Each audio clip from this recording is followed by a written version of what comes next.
Hey, thanks, guys. Man, these guys so far have been really funny. Give them a hand.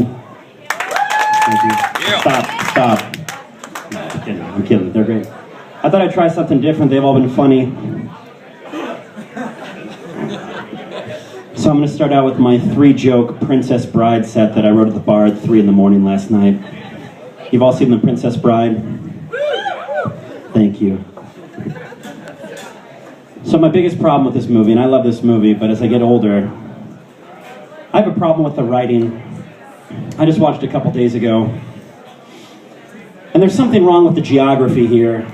You've got Vizzini, who's the crazy Sicilian. You've got Fezzik, who's described as a Turkish giant from Greenland. My voice gets really low after I mess up. And there's this Spanish swordman, Inigo. They talk about land wars in Asia and iocane powder from Australia. And the two main countries are called Gilder and Florin. Can someone point those out to me on a map, please? My second problem with this movie, this is my second joke in my 3-part Princess Bride joke. You always open with your strongest material.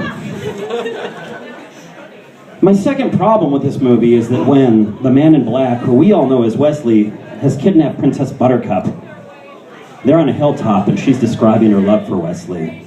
And she says, "He had eyes like the sea after a storm, when all she can see are his fucking eyes."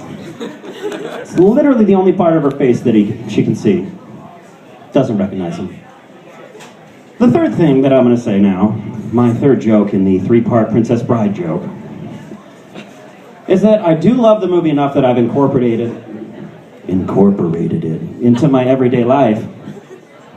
I work at a restaurant and have for many years, and I tend to go a little bit crazy there every single day.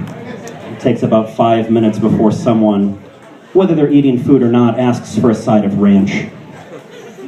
So now whenever they do that, I just say, "As you wish." It means I love you, it's adorable. So I'm single, you might have guessed. I'm not good looking, and if you're not good looking, you have to be funny to have a girlfriend.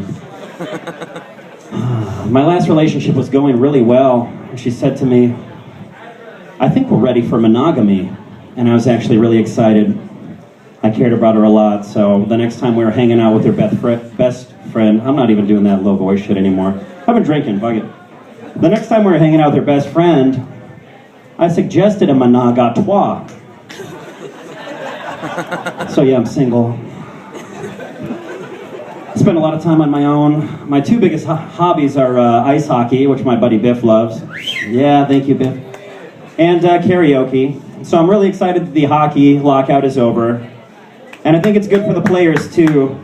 I was thinking about it last night. I said, if I were a man with no teeth, and my resume said I can spray snow with my feet, I'd probably take a pay cut. Where the fuck else are you gonna work, seriously? But karaoke is what I do most nights. I'm actually really, really good at critiquing people at karaoke. Last week it was really easy. Please don't boo this, because this is absolutely true. As soon as I walked in the bar, I saw a kid with Down syndrome on the stage. Now, I'm not a doctor or a scientist, but I've come to a breakthrough here, which is that the gene for a great voice is not buried deep within the 47th chromosome. He started out with "We Will Rock You."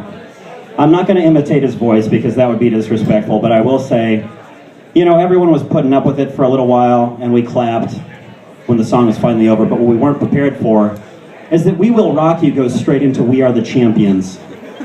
So now this guy's on stage for 7 minutes, and all I can think of during "We Are the Champions" is, of course you're a champion. Every contest you've ever entered has ended in a 9-way tie for first place. The next song he sang, and I wish this were a joke because this used to be one of my favorite songs, was "American Pie," clocking in at 8 minutes and 32 seconds. I had this strange out-of-body experience where I hear the singer saying, and as I watched him on the stage, my hands were clenched in fists of rage. I thought, I'm not going to hit this kid. I'm just going to let him finish the song and let the audience figure out that not every developmentally disabled person is a hero.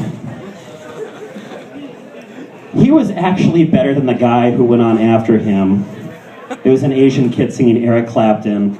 And let me tell you, Bell Bottom Blues and Bare Bottom Bruise are two very different songs. Now I need to tell a joke for my beautiful friend Deanna, who I can't see because I've got this crazy psycho dot in my face. Where are you? Hi, Deanna. So I was watching your kid a few days ago and he almost died. That's not the joke.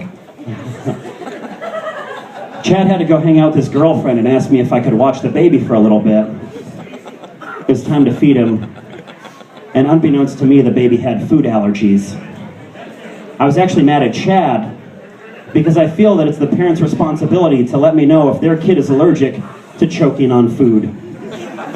That's it for me, guys. Kevin Winnie's giving me the sign. Thank you so much.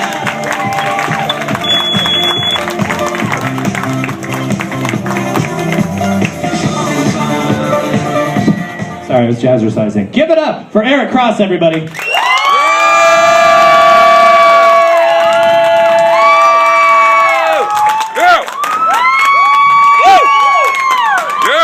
Squinting does something. I don't know what. I'm going to find out one day. You guys ever see the movie Maverick? All right. If you haven't, go fuck yourself. Oh, man.